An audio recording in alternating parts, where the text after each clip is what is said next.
I never expected a simple family barbecue would lead to my HOA president banning my entire family from visiting me. But when they messed with a federal judge's son, they never imagined he'd use his legal powers to ban them from the entire county.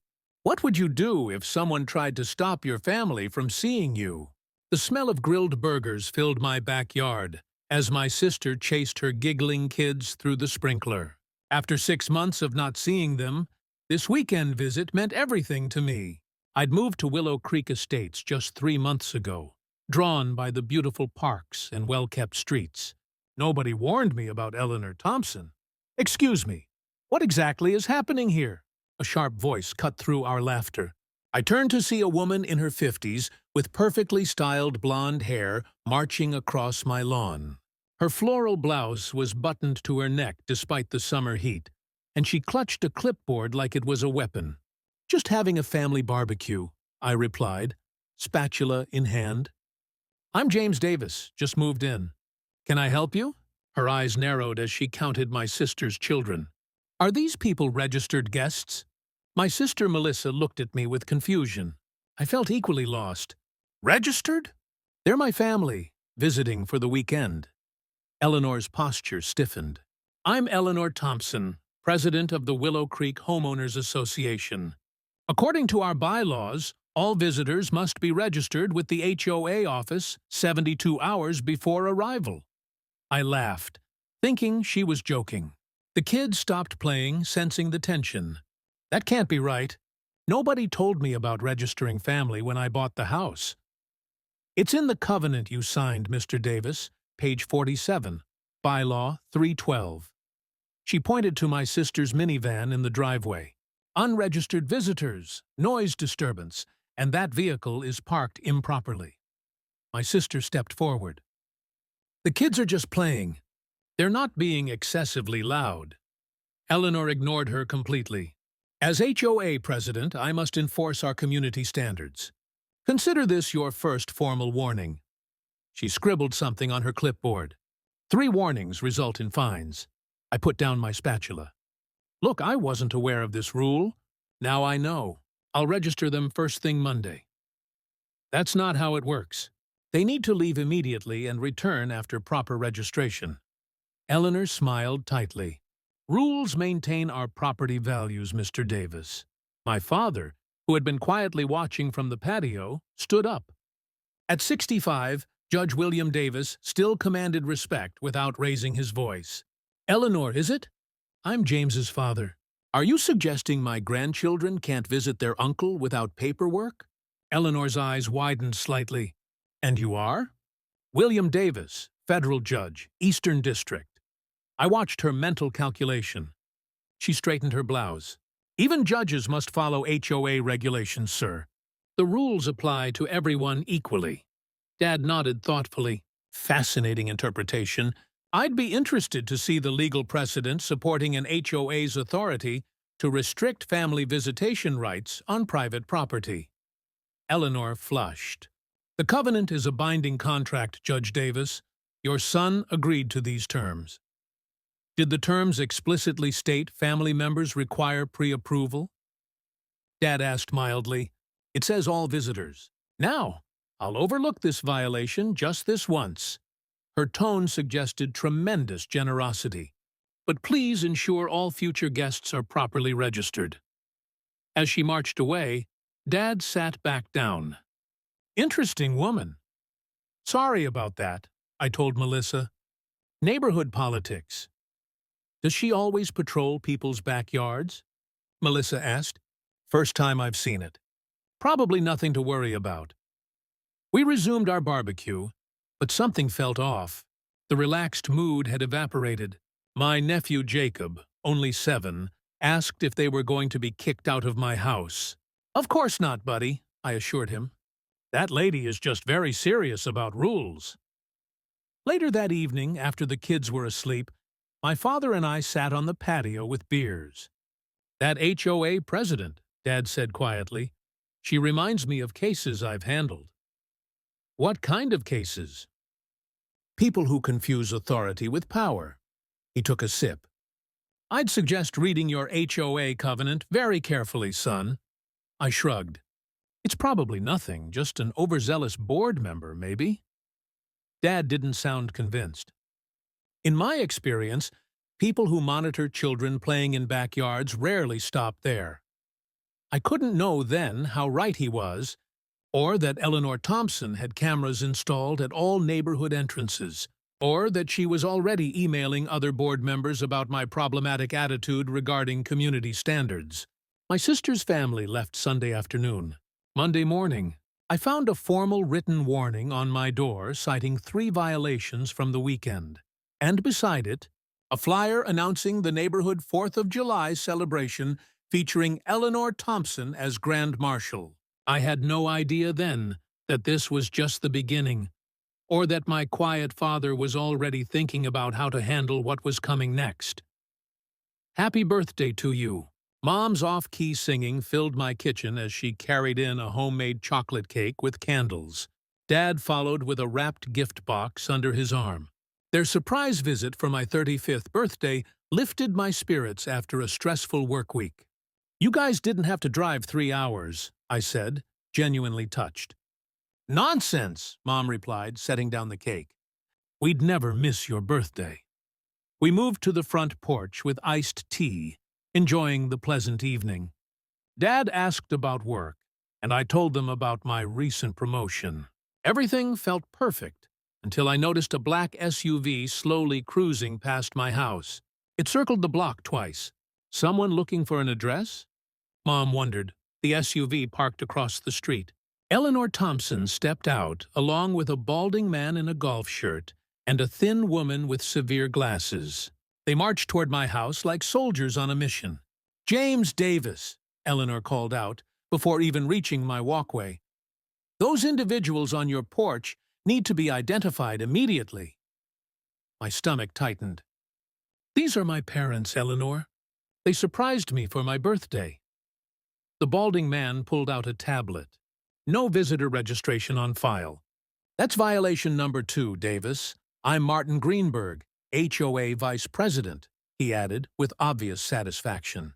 And this is Diane Perkins, our secretary. Eleanor stepped onto my first porch step, uninvited. Unregistered guests are strictly prohibited. We take community security very seriously. My mother looked bewildered. Security? We're just visiting our son.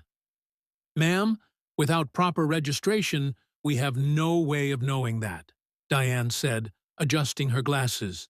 You could be anyone. Dad stood up slowly. I believe we met briefly last month. William Davis, James's father.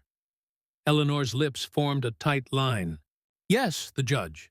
Even more reason for you to respect our regulations. Legal professionals should understand the importance of following rules. Legal professionals also understand the concept of reasonable restrictions, Dad replied calmly, and unreasonable ones. Martin stepped forward. We're issuing a $500 fine for this violation, effective immediately. He handed me a pink slip. Payment due within 10 days. I nearly choked. $500 because my parents visited without paperwork? The first violation was a warning, Eleanor explained with artificial patience.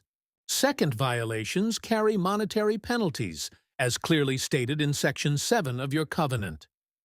This is ridiculous, I said. They're my parents, celebrating my birthday. Rules apply equally to everyone, Diane interjected, or they mean nothing. Dad touched my arm gently. James, may I see the exact bylaw they're referring to? Eleanor's smile never reached her eyes. Perhaps you should review the covenant you signed, Judge Davis. This isn't your courtroom. We operate under rules our community agreed upon. Martin took photos of my parents' car with his phone for documentation purposes. Is that really necessary? Mom asked. Completely, Eleanor replied. We document all violations with photographic evidence. They left after delivering the fine, walking in perfect formation back to the SUV. I noticed neighbors watching from behind curtains. Some quickly disappeared when I glanced their way. I'm so sorry about this, I told my parents. I had no idea they'd be this extreme. Dad examined the violation notice carefully. $500 is excessive for a simple visitation issue. Have you read the full covenant? I admitted I hadn't. Like most people, I'd skimmed the massive document before signing. You've got a problem here, son, Dad said. This kind of behavior rarely improves without intervention. Mom looked worried. Will we need to register every time we visit you? Absolutely not, I said firmly. This is getting out of hand. That night, after cake and presents, I couldn't sleep. I dug out my copy of the HOA covenant and started reading. The visitor registration policy existed, but the wording specified extended stays and guests utilizing community amenities. Nothing about family visits. The next morning, I walked to my neighbor Sam's house. He'd lived here for 5 years. Has the HOA always been this strict about visitors? I asked. Sam looked around nervously before answering. It got worse when Eleanor became president last year. Before that, the rules existed, but nobody enforced them like this. Has anyone challenged her? The Ramirez family tried when they were fined for having their grandparents stay during Christmas. They ended up with their garbage not collected for 3 weeks due to route confusion. Then their landscaping violation notices started coming weekly. That afternoon, I found a note in my mailbox. Board meeting Tuesday 7 p.m. Your attendance requested. It wasn't signed, but I recognized Eleanor's handwriting from the violation notice. When I called Dad to tell him, he was oddly quiet. What are you thinking? I asked. I'm thinking it's time we looked into exactly what powers your HOA actually has under county law, he said, his voice shifting to what Mom called his courtroom tone, and more importantly, what powers they don't have. After we hung up, I noticed an email notification. The HOA had copied me on a message to all residents, announcing new security measures, including visitor background checks and mandatory identification cards for all guests using community facilities. The first line mentioned recent security concerns from unauthorized visitors. As I stared at my screen, another email arrived from an anonymous address. Don't fight them, they always win. Then my phone pinged with a text from an unknown number. Tuesday's meeting isn't optional if you want to stay in good standing. I glanced out my window at the perfectly manicured lawns and identical mailboxes. For the first time, Willow Creek Estates didn't feel like a dream neighborhood anymore. It felt like a trap. My phone rang at 5:30 a.m. It was my sister Kate, her voice shaking. Jake, my water broke. The baby's coming 6 weeks early. I jumped out of bed. Stay calm. I'm coming to get you right now. Kate and her husband were staying at my house because their own home was being renovated. The doctor had said the baby wouldn't come until next month. I raced to their room and helped Kate to my car while her husband, Tom, gathered their hospital bag. Her face twisted in pain as another contraction hit. Breathe, Kate, I said, squeezing her hand. We'll be at the hospital in 15 minutes. As I backed out of my driveway, headlights suddenly blinded me. A black SUV blocked my exit.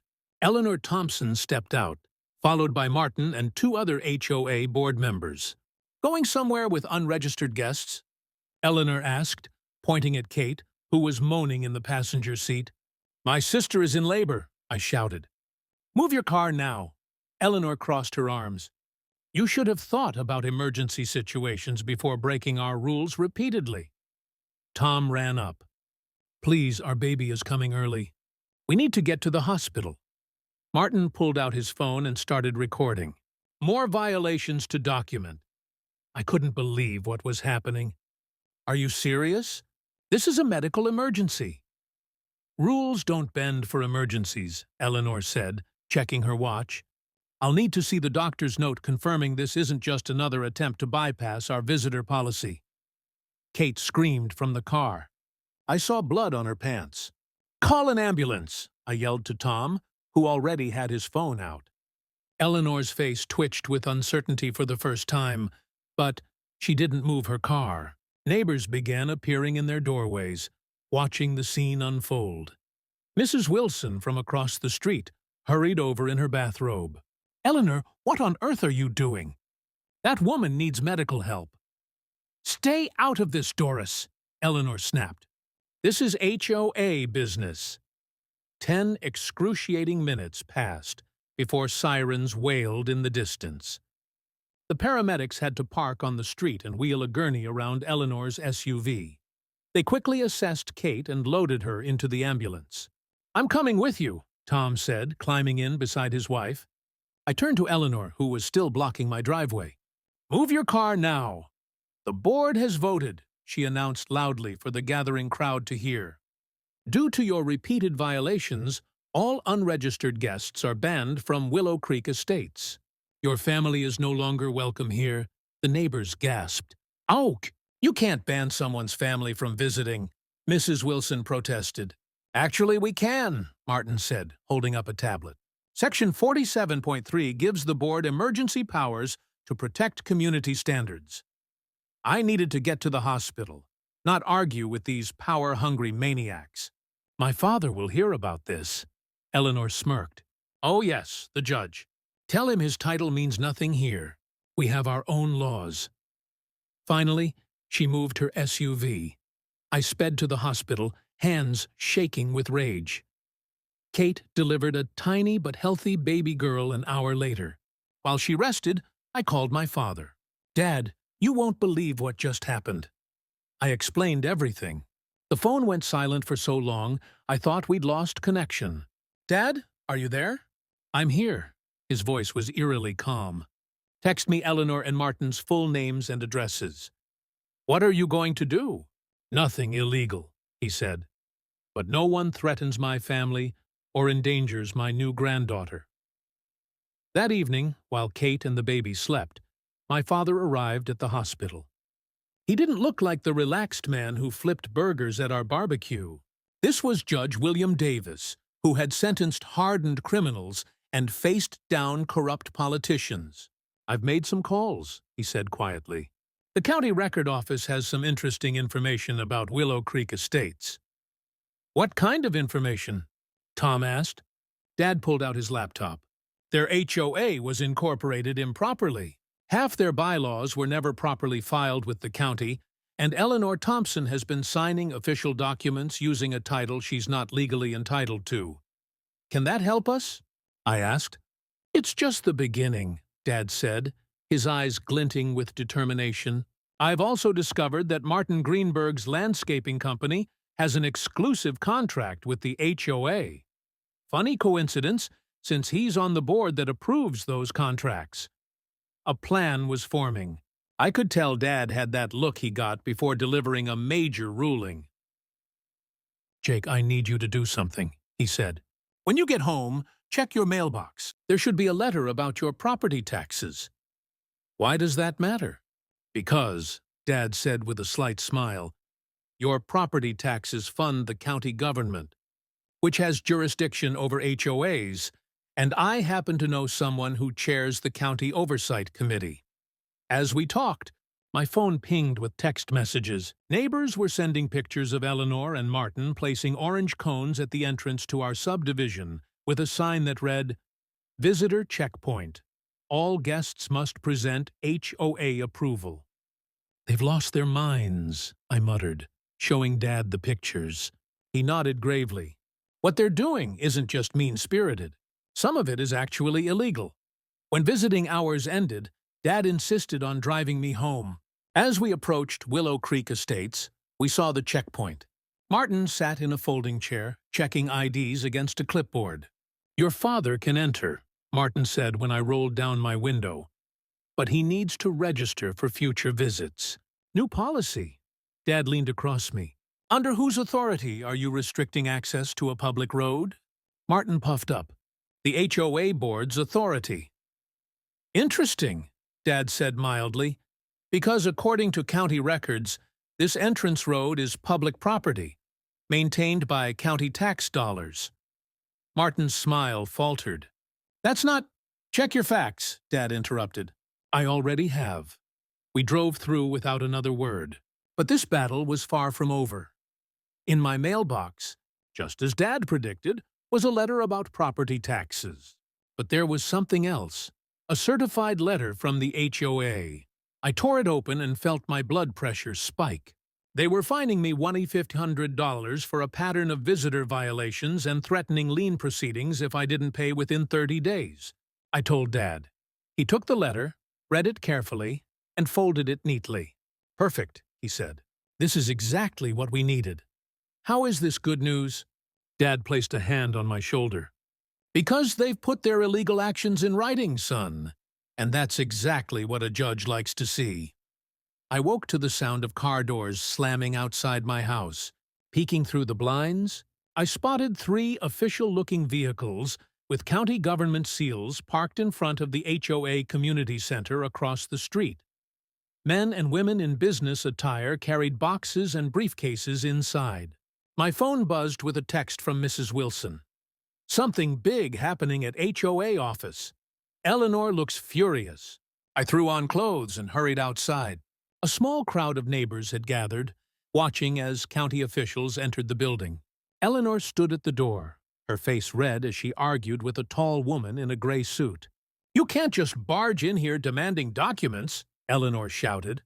"This is private property." "Actually, Miss Thompson," the woman replied, holding up papers, "this is a legal inspection under County Code 43.7. We have authority to review all financial and operational records." Martin rushed up, still in his bathrobe. "What's going on?" "The County Oversight Committee is conducting a surprise audit," someone whispered. I felt a tap on my shoulder. It was my father, looking surprisingly well-rested for someone who'd been at the hospital until late last night. "Morning, son," he said casually. "Lovely day, isn't it?" I stared at him. "Did you do this?" His expression remained neutral. "Let's just say I made a phone call to an old friend about some concerns. Judge Martinez chairs the County HOA Oversight Committee." "I didn't even know there was such a committee." "Most people don't," Dad said. "That's how certain HOAs get away with overstepping their authority." Eleanor spotted us watching and stormed over, pointing a finger at my father. This is your doing, isn't it?" "Well, you'll find nothing wrong with our records." Dad smiled pleasantly. "Then you have nothing to worry about, Miss Thompson." Eleanor's eyes narrowed. 20 years I've run this community without interference. We maintain property values. We keep out undesirables." "You exclude family members from visiting their loved ones?" Dad interrupted. "Create arbitrary rules without proper legal foundation?" "Our attorneys will fight this," she hissed. "I look forward to seeing them in court," Dad replied, still smiling. "Perhaps they can explain why your HOA has been operating with bylaws that were never properly filed with the county recorder." Eleanor's face went pale. She retreated to the community center without another word. Throughout the day, neighbors knocked on my door, seeking information. Apparently, word had spread that my father was somehow behind the investigation. I explained what I could without revealing details Dad had shared in confidence. By afternoon, strange rumors circulated through Willow Creek Estates. Someone claimed the HOA had been charging inflated fees for years. Another neighbor heard that Martin's landscaping company had received hundreds of thousands of dollars for work that was never completed. At 3 UR, my doorbell rang. I opened it to find a young woman with a press badge. "Jake Davis? I'm Taylor Reese from the County Chronicle. I'm doing a story on HOA oversight. Would you care to comment on the investigation happening in your community?" Before I could answer, my phone rang. It was Kate calling from the hospital. "The baby's oxygen levels dropped," she said, her voice breaking. "They've moved her to intensive care. Can you come?" "I'll be right there," I said, then turned to the reporter. "I'm sorry. Family emergency." As I grabbed my keys, I spotted Eleanor and Martin huddled near my driveway, watching. "Going somewhere?" Eleanor called out. "Perhaps to see those unregistered family members?" I was in no mood for their games. "My newborn niece is in intensive care. Do you really want to block me again?" "The ban remains in effect," Martin said smugly. "Your family is not welcome here." Something inside me snapped. I marched up to them, phone recording in my pocket. "Let me make this absolutely clear," I said, keeping my voice steady.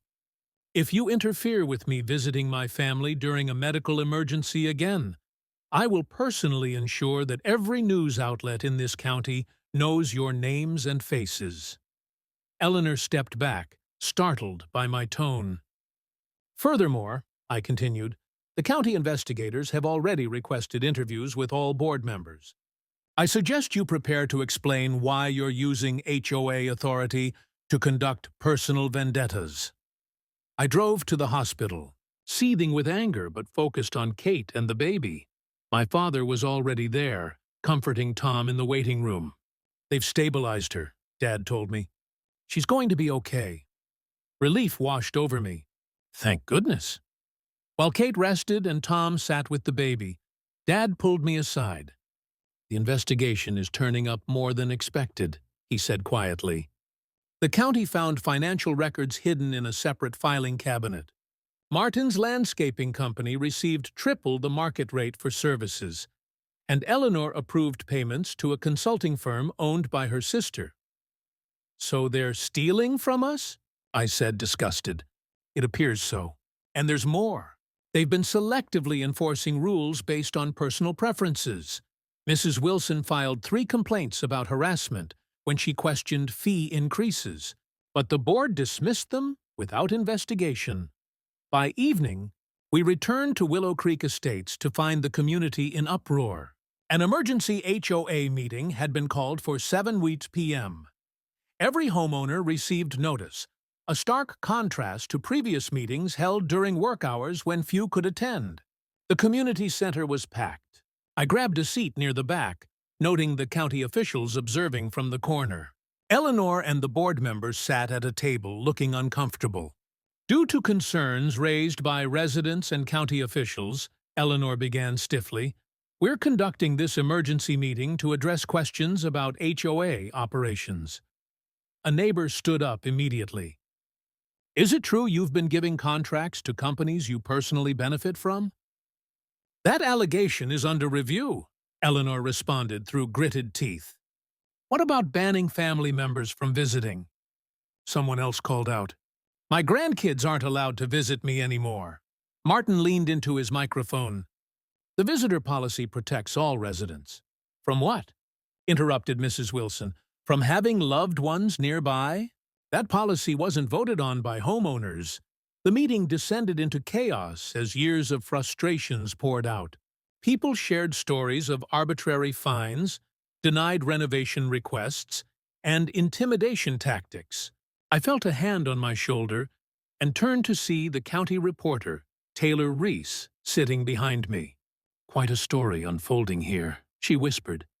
"Care to comment now?" Before I could answer, Eleanor's voice cut through the noise. "This is all happening because of him."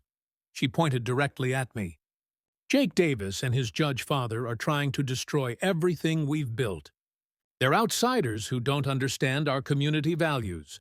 The room fell silent. All eyes turned to me. I stood slowly, aware that whatever I said next would be quoted in tomorrow's newspaper. "I moved here because I loved this community," I began quietly. "All I wanted was for my family to visit occasionally without being treated like criminals." People nodded in agreement. "But this isn't about visitor policies anymore," I continued. "It's about accountability. It's about whether a small group of people can create their own laws and enforce them however they please." Eleanor jumped up. "You have no proof of wrongdoing. This is character assassination." That's when the tall woman from the county stepped forward. "Actually, Miss Thompson, we have substantial evidence of financial impropriety. This meeting is now adjourned pending completion of our investigation. The county is temporarily freezing all HOA funds and suspending the board's authority." Gasps echoed through the room. Martin dropped his head into his hands. As people filed out in stunned silence, my father appeared beside me. "Tomorrow will be interesting," he said. "The county judge has agreed to hear an emergency motion regarding the visitor ban." "Will it work?" I asked. Dad's expression was serious but hopeful. "Eleanor and her board have been operating outside their legal authority for years. It's time someone called them to account." Eleanor and Martin cornered us at the exit, their faces contorted with rage. "You've declared war on the wrong people," Eleanor hissed. "We have connections throughout this county." Dad regarded her calmly. "So do I, Miss Thompson. The difference is, mine are all within the law." As we walked to our cars, my phone pinged with a news alert. I opened it to find a headline that made my heart race. "County launches criminal probe into Willow Creek HOA. Board members face possible fraud charges." The battle was far from over. But for the first time since this ordeal began, I felt hope that justice might actually prevail. Rain pounded against the windows of the packed community center. I squeezed through the crowd, spotting Eleanor whispering urgently to Martin in the corner. When my father walked in, the room went silent. His gray hair was damp from the storm, but his eyes were clear and determined as he placed a thick folder on the table. "Who invited him?" Eleanor snapped, her voice shrill with panic. "This meeting is for residents only." My neighbor Rose stood up. "I invited him. We all did." She looked around the room at the nodding faces. "We're tired of being bullied." Eleanor's face turned red. "This is completely against procedure. Martin, call security." Martin didn't move. He was staring at the folder my father had brought. Dad stepped forward. "My name is Judge William Davis. My son lives here, and I'm deeply concerned about how this HOA is being run." "We don't care who you are," Eleanor cut in. "You have no authority here." "Actually," my father said, opening his folder, "I have copies of every HOA financial record for the past 5 years. Would you like to explain why $43,000 of community funds were transferred to Coastal Dynamics LLC last year?" Martin's coffee cup crashed to the floor. Several people gasped. My father continued. "A company that, interestingly, was incorporated by your husband, Mrs. Thompson." Eleanor's mouth opened and closed like a fish. "That's confidential information." "How did you get that?" "Public records," Dad replied simply. "Just like the county property maps showing that the community landscaping project last summer was mainly done on board members' properties." An older gentleman stood up. "Is that why our request to fix the playground was denied? There wasn't enough money?" Dad nodded. "And that's just the beginning. I've uncovered at least 16 separate violations of state law in how this HOA operates." He turned to face the crowd directly. "But what truly disturbs me is the selective enforcement of rules. My son's family was banned from visiting, yet when board member Schmidt's extended family stayed for 3 weeks last summer, no action was taken." Several people shouted in agreement. I spotted Mrs. Schmidt sinking lower in her chair. "This stops now," my father declared. "I've prepared formal complaints with both the county prosecutor and the state attorney general's office." Eleanor lunged for the folder. "You have no right." 2 residents stepped between them. The room erupted into shouting. "Order! Order!" Martin banged a gavel frantically. Mrs. Patel, who I barely knew, stood up. "My husband is a CPA. He's been questioning the HOA finances for years, but was always ignored." "Can I see those records?" Dad handed her a copy. "Page 37 is particularly interesting." Eleanor's face had gone from red to white. "This meeting is adjourned," she shrieked. "No, it's not," said Rose firmly. "According to our bylaws, we can call for an emergency vote to remove board members." "I so move." "Second," called voices from around the room. Eleanor grabbed her purse. "This is ridiculous. You'll all be hearing from our lawyer." As she stormed toward the exit, Dad called out, "Mrs. Thompson, you might want to delay that call. The county fraud investigator would like to speak with you first. He's waiting outside." Eleanor froze at the door. Through the window, we could all see a woman in a dark suit standing next to a police car. "You set me up," she whispered, turning to face me, her eyes full of hatred. "This isn't justice. This is revenge." My father looked at her calmly. "No, Mrs. Thompson, this is accountability." Martin suddenly pushed through the crowd toward me. "You think you've won?" he hissed. "I have friends in every real estate office in this county. You'll never sell your house, and your property values will crash when I'm done spreading rumors about this neighborhood. Before I could respond, someone's phone flashed. "Got that threat on video," said Mrs. Patel's teenage daughter with a smile. "Should I post it now or wait?" The door opened, and the county investigators stepped in from the rain. "Eleanor Thompson and Martin Greenberg," she called. "I'd like to ask you some questions about Willow Creek Estate's financial records."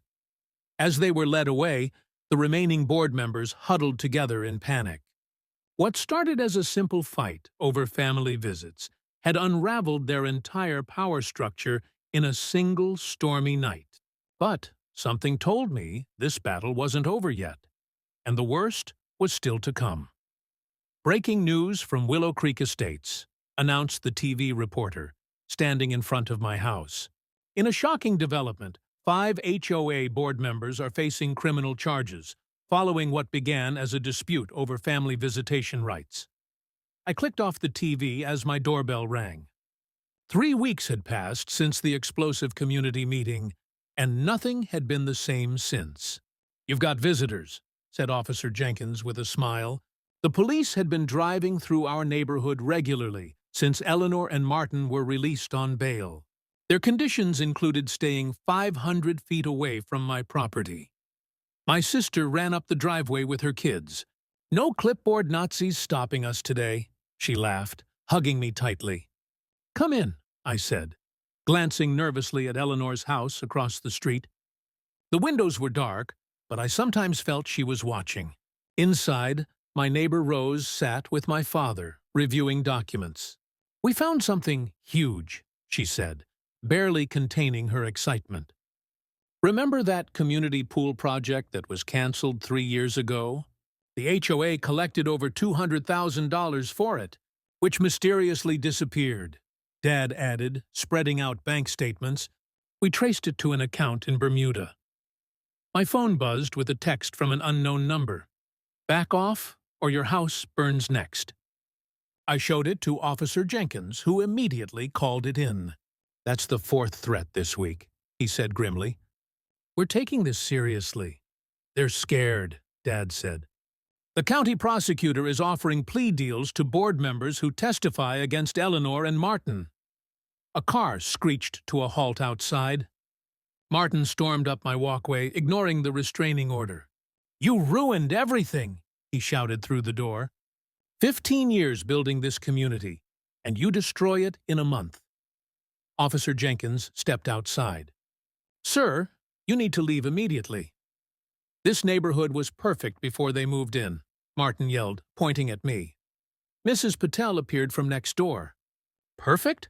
"My family endured 3 years of random inspections after we put up Diwali decorations. Tell them about that perfection." Other neighbors emerged from their homes, forming a protective circle. "These people destroyed our property values," Martin cried desperately. "Actually," said Mr. Washington from across the street, "I just got an offer on my house $20,000 above asking. Turns out, people want to live in communities without corrupt HOAs." Martin's face crumpled as police cruisers pulled up. They led him away as neighbors applauded. That evening, a knock came at my back door. I opened it to find Mrs. Schmidt, the former board secretary, looking nervous. "I shouldn't be here," she whispered, "but you need to know." Eleanor kept files on everyone. "She's planning something at tomorrow's court hearing." "What kind of files?" I asked. "Blackmail, photographs, personal information. She has something on the judge assigned to your case." I called my father immediately. He made some calls, and by morning, the judge had recused himself. The courthouse steps were crowded with reporters the next day. Eleanor appeared in an expensive suit, looking confident until she saw the new judge enter, a stern woman my father had never met, immune to Eleanor's influence. Inside, Eleanor's lawyer stood dramatically. "Your Honor, this entire case is a personal vendetta by Judge Davis against my client for simply enforcing community rules." The new judge peered over her glasses. "I've reviewed the evidence. This appears to be a clear case of financial fraud, not a dispute over rules. Eleanor's lawyer tried a different approach. My client was merely following established practices set by previous boards. Fascinating defense, the judge remarked. Essentially, others committed fraud before me, so my fraud should be excused. The courtroom erupted in laughter, which died when Eleanor suddenly stood. "I want to change my plea," she announced. Her lawyer looked shocked. "I'll testify against everyone," Eleanor continued, her voice breaking. "The developers, the county inspectors who took bribes, all of it, in exchange for immunity." The prosecutor leaned forward. "What developers?" And that's when the real bombshell dropped. Eleanor revealed a decade-long scheme involving kickbacks from developers, falsified inspection reports, and county officials on the take. Willow Creek Estates was just one of 17 communities affected. 6 months later, I sat in my backyard, watching my nieces and nephews splash in our new community pool, funded by the recovered stolen money. "You know, it's funny," said Rose, handing me a lemonade. "All Eleanor had to do was let your family visit, and none of this would have happened." Dad joined us, tossing the newspaper on the table.